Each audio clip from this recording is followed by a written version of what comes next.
メンマ作ります。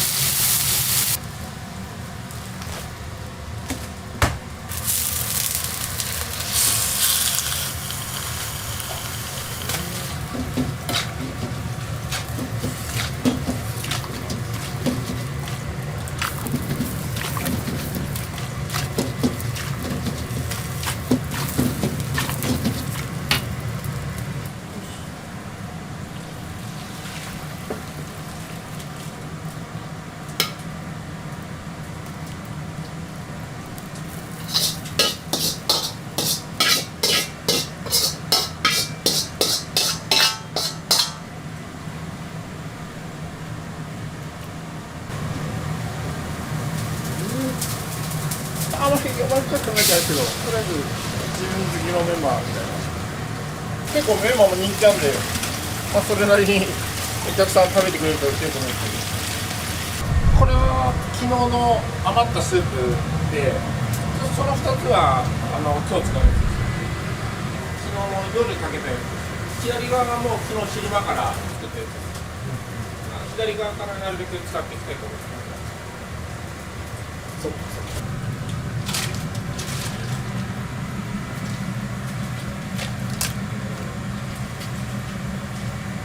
これ明日のスープ入ってスープ自体のチャーシューで、そうですそうです。これなんか水から入れる。そうですね。水柔らかくなったら引き出してタレにつけて、それがこれになります。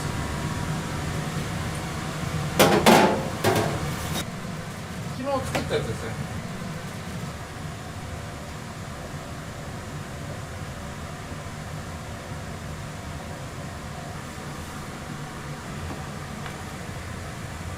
やっぱ魚と一緒で、どうしても切りだめして時間経っちゃうと酸化しちゃうんで、手切りをする理由みたいなの一回スライサー買ったことあったんですよ。はい。手切りの方が早いなと思ったら、そいつ自分なんですよ。機械が慣れてなかっただけなのかわかんないですけど、なんかチャーシュー切るの結構好きですし。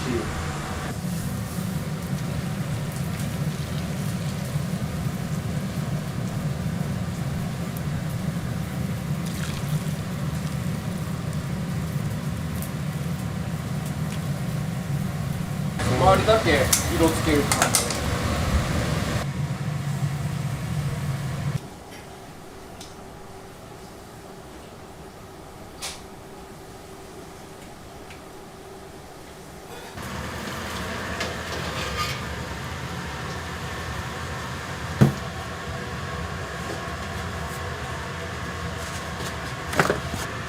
今アク取るんで。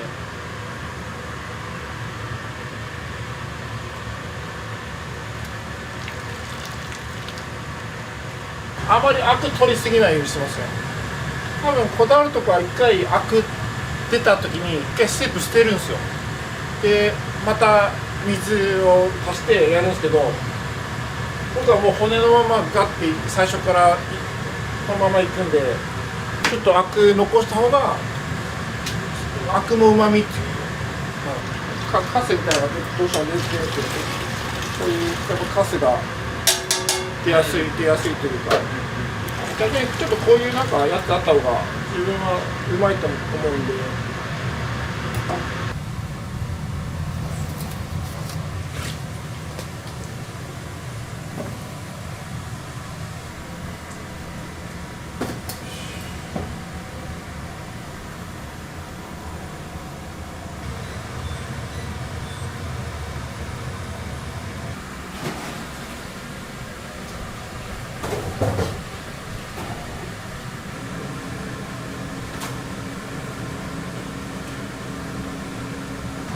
今から味噌を溜めていきます。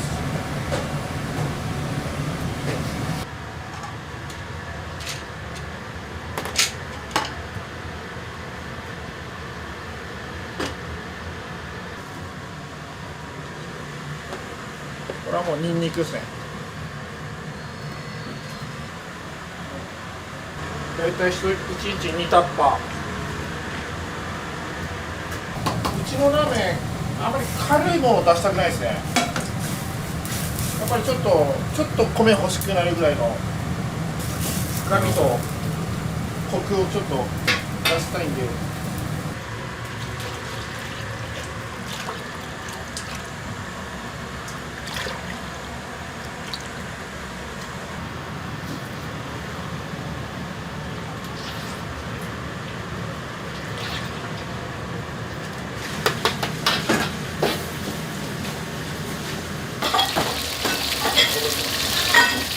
そうですね、焼きと揚げる混ぜたような焼き方で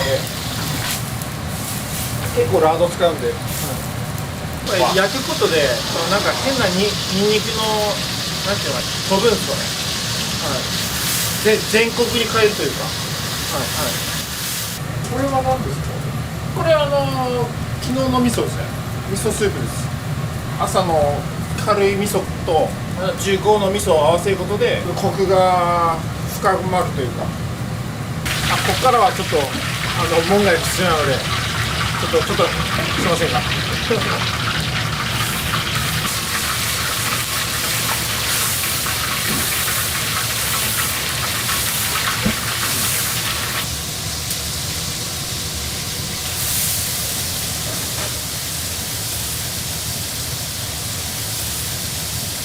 もちろんすみれもパンチだいぶ強いですけど、やっぱり特徴を出すためにうちはちょっとよりニンニク生姜ちょっと強めに、あとちょっと脳に響くようにちょっとライス欲しくなるパンチさ、ジャンクさ、それは意識してます。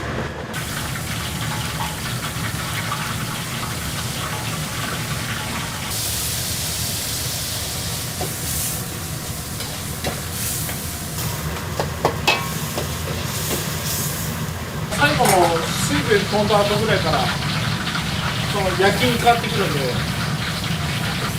今味噌何割ぐらいまで焼けてきたというか、どれぐらいまで？もう7、8割ぐらいですかね。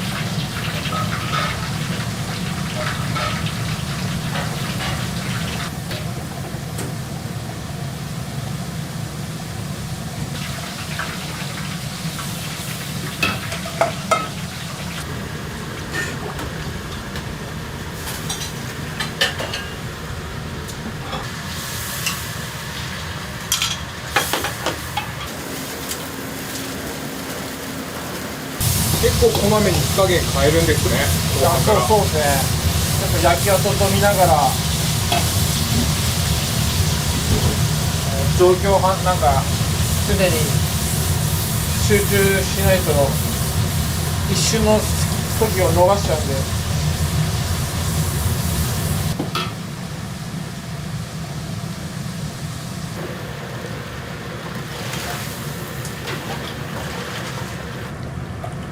はい、ここからはいいですよ。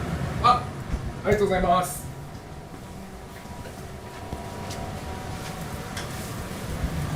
ここはいいですよ。これが完成形。はいはい。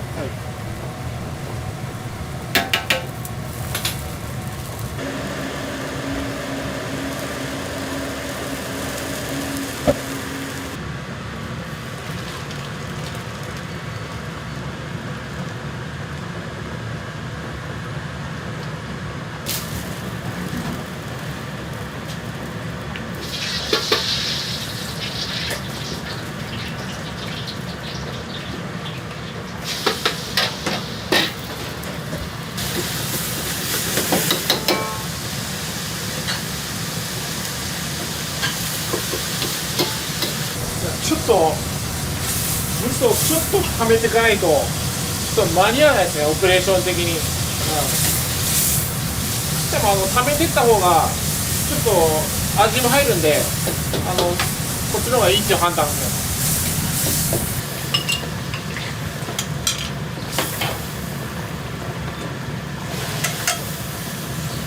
焦げる加減が一番かもしれないですね。結構1秒2秒で変わってしまうんですよ。ここだと思って決めにかかってももう遅いですし、なんかそれのなんか2、3秒前をもう察知するというか、音と匂いと、視覚と感覚的なものは本当にでかいと思います。お客さんはそこまでそんな分かってないのかもしれないですけど、それをあまり分からさたくないから自分たちも腕を磨くんですけどね。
言ったボールぐらいで買ってるんじゃないですか。そうだね。ずーっと永遠吸ってるから。検証になりません？それはお仕事だから。お仕事だから。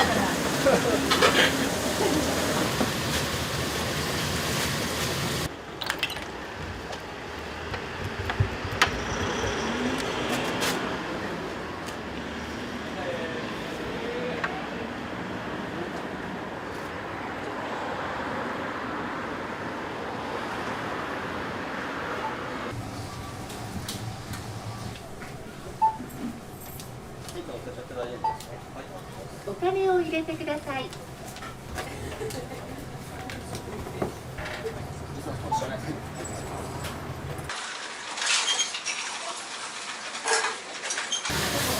分かりさんとマジでこれ覚える。はい。これでも。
ナンバリボタン追加でお気をつけください。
師匠。これ後から上澄みを乗せていく理由ってあるんですか？油っすね。最後油でかぶせるというか、見た時に油の層がなんか感覚的に分かるんですよ。でなんか足りないとこは油かぶして。2ノーマル5キャー大盛り。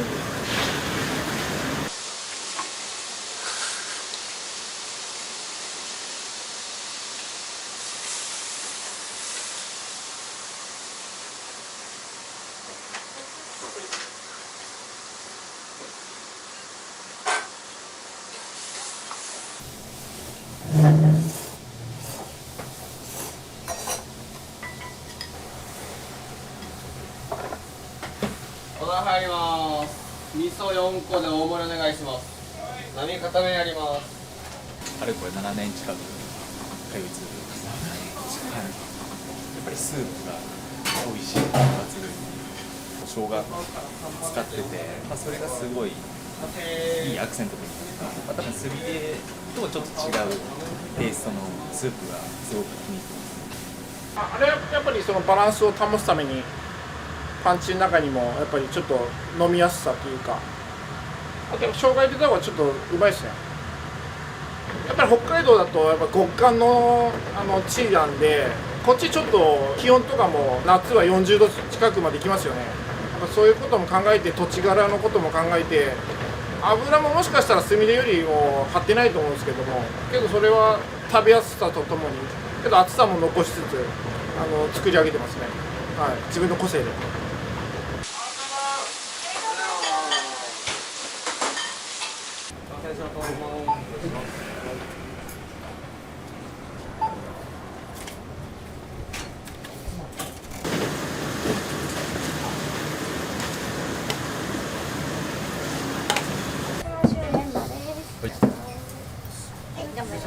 何折りになります。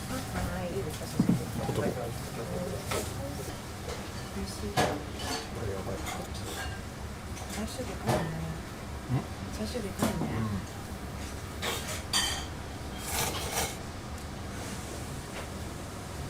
しましょうね。まずしてね。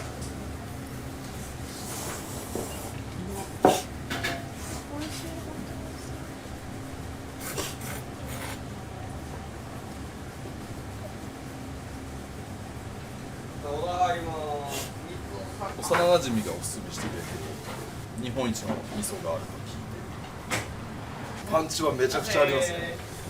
最初マイク・タイソンかと思ってご飯にバウンドでチャーシューがすごい。そうっすね、これはバウンドさせないと失礼かな。やっぱパンチないとやっぱ人の脳に届かないっていうのもあると思うんで、やっぱそこは意識しながら、やっぱ自分も他のラーメン屋行った時に物足りないって思うところも結構あるじゃないですか。あまりそういうのは僕は好きじゃないんで。ありがとうございます。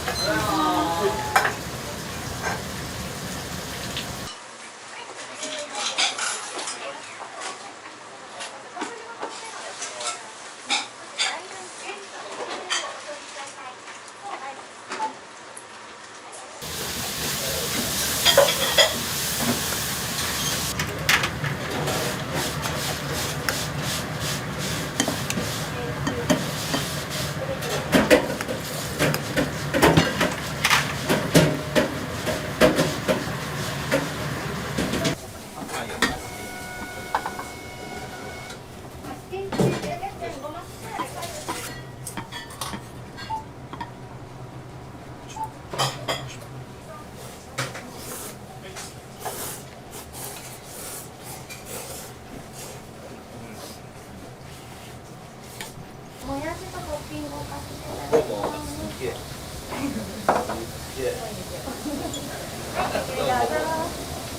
大量のもやしをトッピング頼まれてる方がいらっしゃいます。結構みんなそれ驚いてくれるんですよ。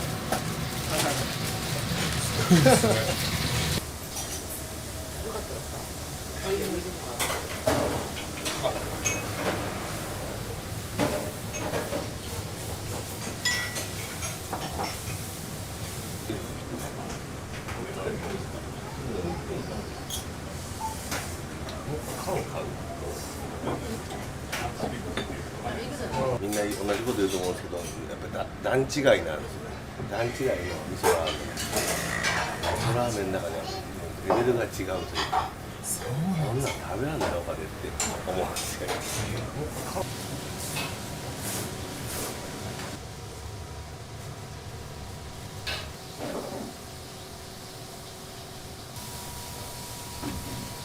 うちがたまたまカップラーメン化になってからちょっと興味を持ち始めて、他のお店のカップラーメンも買い始めて、そしたらなんかそれが集めるの楽しくなっちゃって、今ちょっとコレクターみたいになっちゃうんですけど、まあ、家にちょっと嫁に怒られながら置いてます。これ1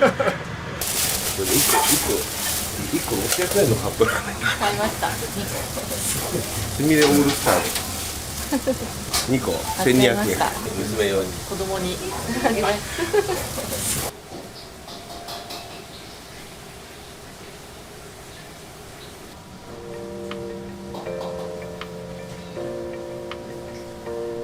そうですね、当初やっぱり札幌でずっと考えてたんですけど、たまたま先輩たちが区を埋めてったんで、それたまたま妹がですね東京にいまして、なんで札幌だけにこだわってんのって言われて、そこからちょっと目線を関東に向けるようになって、ちょっと札幌っぽいんですよここ。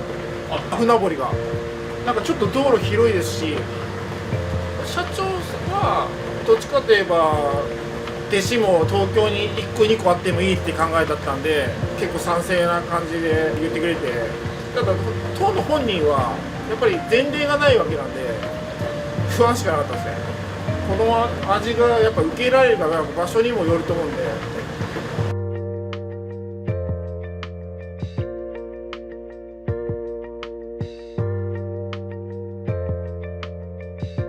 ありがたいことにお客さんこんなに来るとは思ってなかったです、正直最初から。はい、これはやばいぞってもう必死でしたよね。はい、やっぱりすみれの偉大さ、やっぱり店持ってからなおさらをなんか響くというか、なんか背中に背負うもの、それは感じます。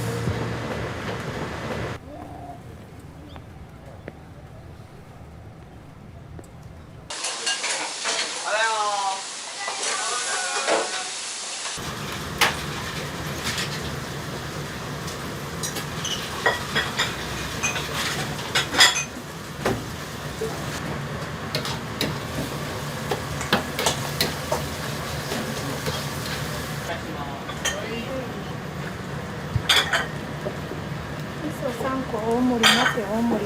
はい、頑張れ。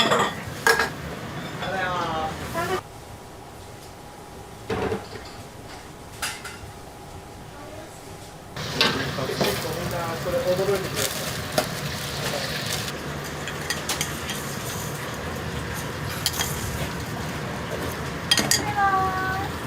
ありがとうございます。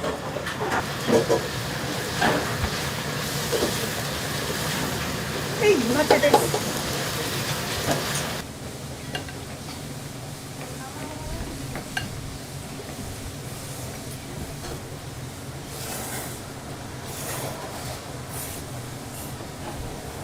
マジにマジの森にも来てます。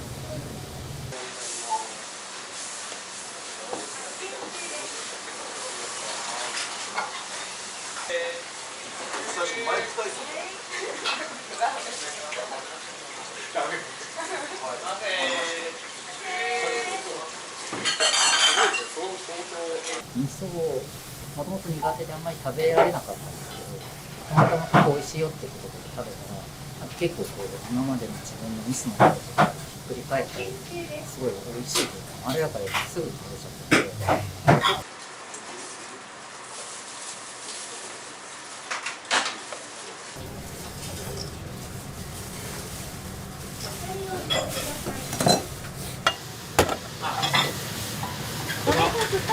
感謝が出てきて、で、うちらがあげるときに飲み干してくれたんだな。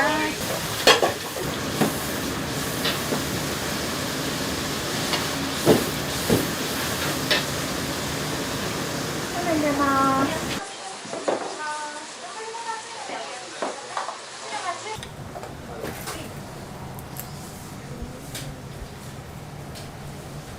味噌4個で大盛りお願いします。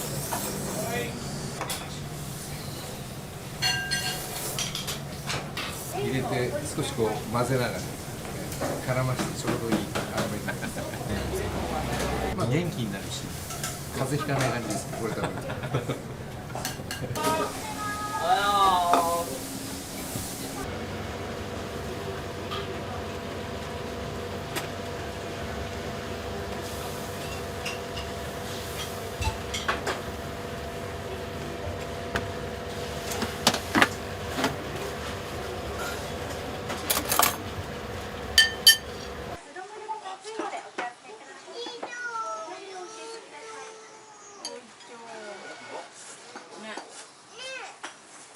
そうですね。カレーも美味しかったです。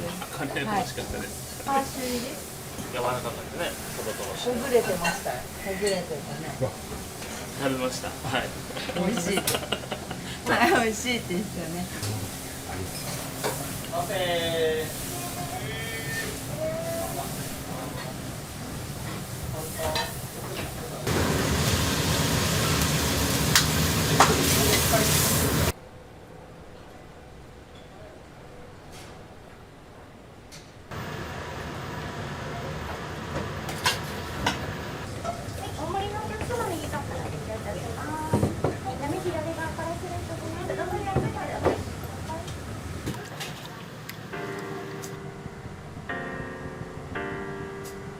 就職5個ぐらい受けたと思うんですけど、大学出てたんで短大なんですけど、全部落ちましたね空太郎になった時にラーメン屋やろうかなみたいな。今思えば全部落ちたのはこのためにあったみたいなっていう、まあプラス思考で思いますけど、